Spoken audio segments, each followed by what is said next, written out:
Bonjour, aujourd'hui je vais vous montrer comment on installe des straplocks sur une basse. Bon, en fait c'est le même principe que sur une guitare, hein. Un air, des musiques. Allez, aujourd'hui donc on change cette ancienne fixation pour mettre un straplock. Un straplock, je vous le rappelle, sont des fixations rapides, plus sécurisées que celles qui sont posées d'origine, qui permettent d'enlever et de remettre la sangle beaucoup plus rapidement. Alors bien sûr, petit conseil préalable, vous pouvez vous installer sur une table ou sur un lit par exemple pour démonter votre fixation ici. Et vous pouvez également protéger votre instrument par un chiffon, hein. C'est préférable, avec un tournevis on ne sait jamais, on peut déraper et aller rayer la tranche ou la table. Donc on fait attention. Voilà, première étape, donc démonter. Là ici c'est une vis à tête cruciforme, donc on prend un tournevis cruciforme et on y va et on desserre. Voilà, donc c'est pas très long, hein, la vis n'est pas très grande, ce sont des vis à bois puisque le corps de cette basse est en bois.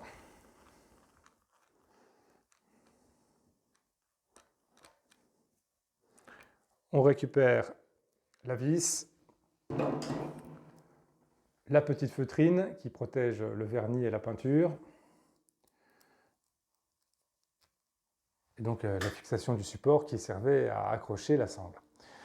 Et on va donc remplacer tout ça par un straplock. Alors, le straplock, c'est fait en plusieurs parties. Il y a d'abord la fixation, qui vient, elle, remplacer l'ancienne fixation, qui est une petite tête montée sur une vis, avec là, pour le coup, une tête creuse à 6 pans. Donc là, il faut se munir d'une clé Allen de taille 3 pour celle-ci. Une autre partie qui est en fait reliée, qui sera elle reliée, attachée à la sangle et qui viendra donc se fixer sur la première, à l'aide d'un petit ressort et d'un mécanisme qui permet de la monter et de la démonter rapidement, mais qui garantit aussi une fixation parfaite, hein, quand on ne touche pas bien sûr à la tête et au ressort. Alors on va monter le support. Donc voilà, on y va doucement, hein, dans le sens des aiguilles d'une montre. Alors on visse jusqu'à approcher la feutrine du vernis, de la peinture. Et une fois que la feutrine est au contact du vernis, vous serrez un quart de tour et c'est largement suffisant, hein. Pas besoin de serrer jusqu'à l'écrasement complet de la feutrine qui ferait plus son effet de protection. Voilà, j'y suis, je mets un quart de tour et voilà, c'est bon, c'est fixé. Alors maintenant, on va accrocher la sangle dans cet embout. Alors il suffit de la passer simplement sur l'embout, de la descendre jusqu'en bas. Voilà. Et là, votre sangle est correctement montée.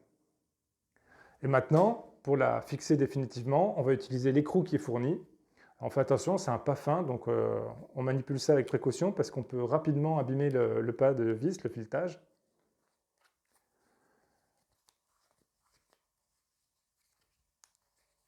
Et là, on va serrer jusqu'à ce que l'écrou de serrage appuie bien sur la sangle.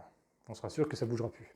Voilà, une fois que c'est fixé, ça donne ça. Donc la sangle est emprisonnée dans le système de fixation entre le support et l'écrou de serrage. Et maintenant, il n'y a plus qu'à glisser cette gorge autour du support de fixation qui lui est installé sur la guitare.